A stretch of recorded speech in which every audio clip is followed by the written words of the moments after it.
And in this case too, I can even change the colors on the fireplace too, if I want to. Fire, purple fire. This is trippy.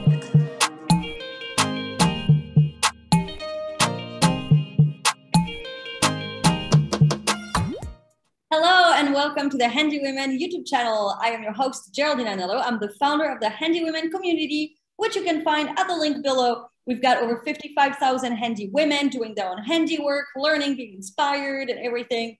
Our mission at Handy Women is to empower women with tools. And so today I'm going to talk with Adrienne Engel, and we're going to talk about how she managed to build a surround wall to install an electric fireplace. Look how beautiful it looks. Hi, Adrienne.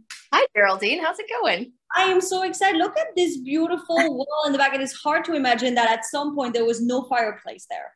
Right. This was like a blank gray flat wall when I moved into this house. So first of all, how do you go from I have this flat wall and I'm going to have the vision to make it 3D and install a fireplace? Where did that idea come from? Well, so when I was looking at houses in this subdivision, I noticed one that had a similar floor plan, and one of the options was to build have a gas fireplace there with cabinets on the side. I did not get that option because I did not purchase early enough. I bought it as a spec home, and so this wall came completely blank. And I thought, well, it would be really nice if I could build something myself. And you know, I live in Charleston, South Carolina, so it gets cold here, but not too cold. An electric fireplace is just fine, and it provides nice ambiance. So an electric fireplace does warm a house? It does. So this particular one, I'm actually going to turn it on for you too. Ooh la la. All right. This particular one, this is a heater. So some electric fireplaces have vents that come up from the top, and some of them have vents that come out from the front. So it's really important that if you get one that you're planning to recess like this, that the heating vents are in the front, because you don't want to cover them up. If you're just going to mount it directly on the wall, vents on the top is just fine. Wait, that was really fast for my brain. So normally it's at the top, but here it couldn't be at the top because you've got other things at the top. Did I get that right? Right. So there are two types of electric fireplaces, and some of them have vents at the top, and they're boxes that you can mount directly on the wall. And that's totally fine because you're not going to have anything blocking them. But if you have one like this that's recessed, you don't want vents on the top, because then the vents are going to be blocked, and that's a fire hazard. You want the vents blowing out from the front into the room where they're not covered. That makes perfect sense. And I mean, we don't even see them. I assume you're sitting on your sofa, the beautiful from the beginning. We don't see the vents. All we see is beautiful fire. Yeah. Well, the vents are right here. So this right here, this is the vent. That's incredible. But there's a glass door in front between the fire and you, yes? So the heating element is not on. So this is not a real fire at all. This is these are LEDs. So I can turn the lights on separate from the heating element. So if I want a light display any time of year, like in the summer when it's hot, I just turn the lights on and then leave the heat off. That's so cool. Do they all do that, or is that a specialty of yours? A lot of them do. The newer ones, you can control the lights and the heat separately. And in this case too, I can even change the colors on the fireplace too, if I want to. Fire, purple fire. This is trippy. Right. Sure. I've gone somewhere else. Like I could just stare at it do you find yourself staring at it for hours? I do. It's actually really mesmerizing. You might notice that I set the gold color to match the couch. So that's on purpose. Okay. So you decide you want a fireplace. What do you do? What happens next? Wow. So yeah, that's kind of the thought process that I went through also, is how do I build this thing? So the first step, I did some research. I looked at some blogs online to see how other people were building them, because it looked like there were a lot of DIYers who were doing something similar, and it didn't look terribly difficult. It involved first figuring out the space that I wanted to cover, the size that it needed to be based on how deep the fireplace was, how deep the surrounding furniture was, how deep the wall was, like for balance and aesthetics in the room. And then I had to learn about framing and, you know, do all of the measurements from there. So it's a multi-step process of learning different skills to put it together. How did you build that wall? You have the measurements. How did you, is it wood? It is. So I'm going to get a little bit closer here. So this is wrapped with shiplap.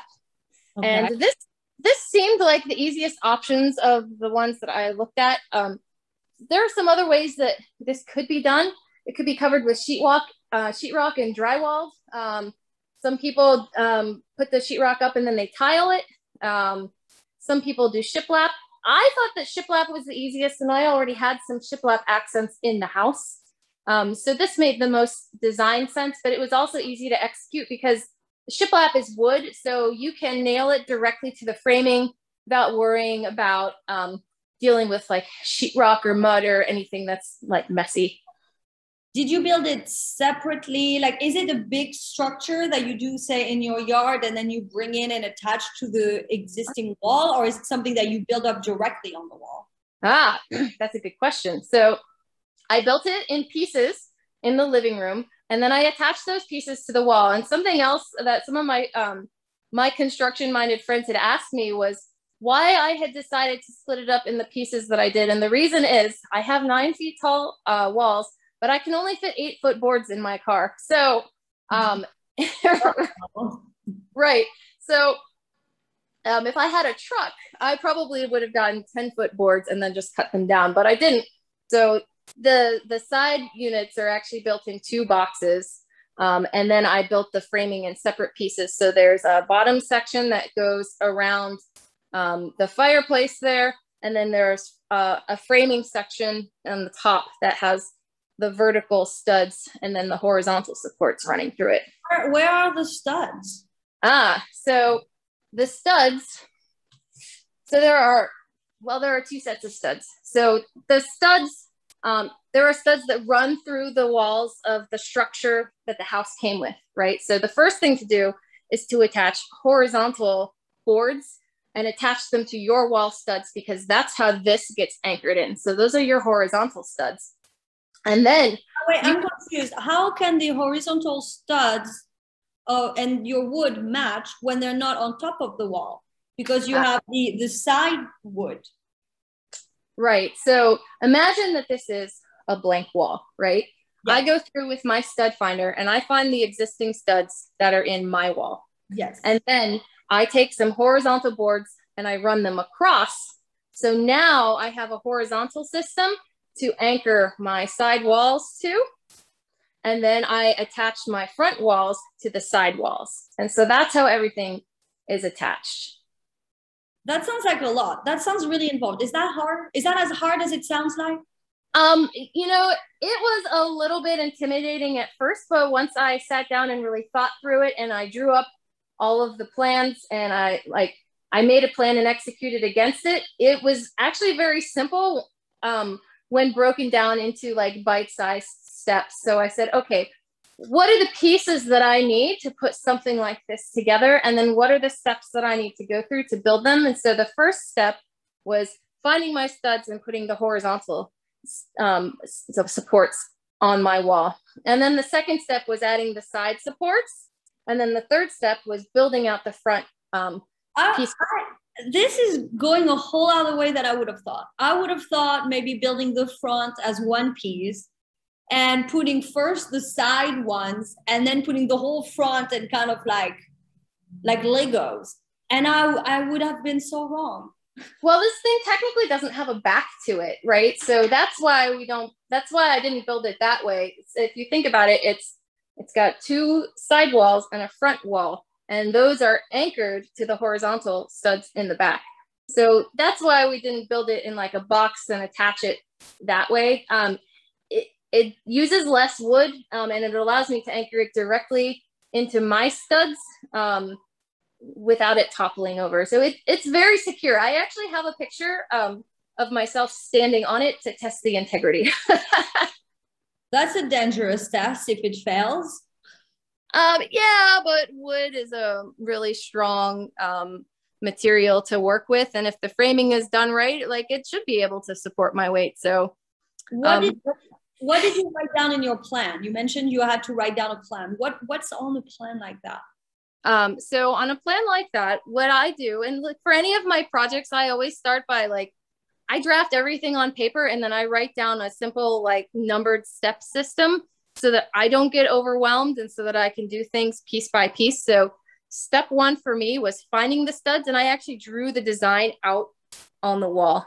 And then step two was attaching the horizontal studs across the wall. And then step three was building the side walls one at a time and attaching them. And then step four was building the piece that frames the fireplace. And then step five was building the top section that has the vertical studs. So just like the wall behind it, the wall in front of it has vertical studs that are spaced 16 inches apart. And that's what I mounted the TV bracket to. And these brackets that are in the shelf here are also on the studs. So that's one of the ways that I know where the studs are in the wall. There's one there with that bracket, one there behind that bracket, and there's one behind each of the screw points for the TV mount. Let's go back to that fireplace. So now you mentioned you had to build the part around it. What did that entail? So the fireplace came with a measurement. So this is a glass frame that's removable. I can actually, let me set my phone down and I will remove it for you so that you can see what it looks like. Live action. Yeah, right.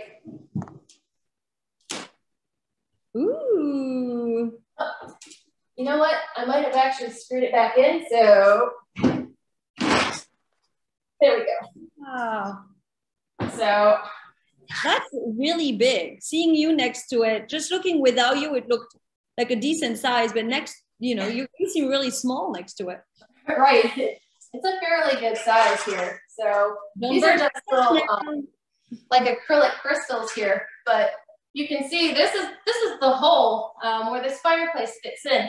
And then this frame just fits right on top of it. And there are some spaces here where the hooks fit right in. So I can take this off if I need to. And then there are some screws in the back here where these are attached to a piece of wood that runs behind it. And that's how the fireplace is secured into the wall. That's really involved. Yeah. The fireplace project.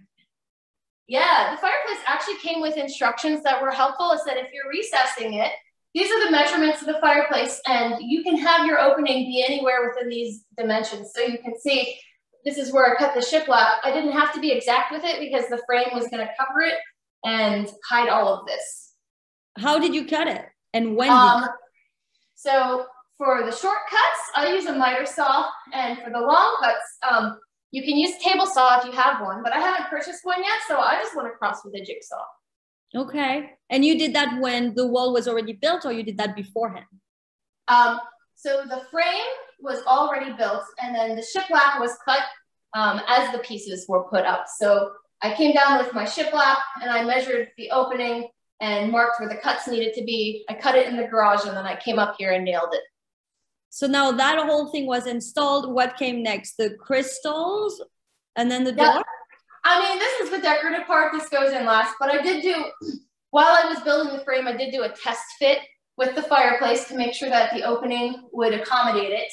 And so after the frame was built, all of the shiplap went up, and then the fireplace was installed, and then the cover went on as a last detail. Everything got plugged in. It looks incredible. Congratulations. Thank you. Yeah. If you're watching, let me know. Have you ever built your own fireplace? Would you ever, now that you've seen this video, did you ever build your own extra wall, 3D version, surround wall? Write it in the comments and make sure to like and subscribe for more. Thank you so much, Adrienne. Thank you.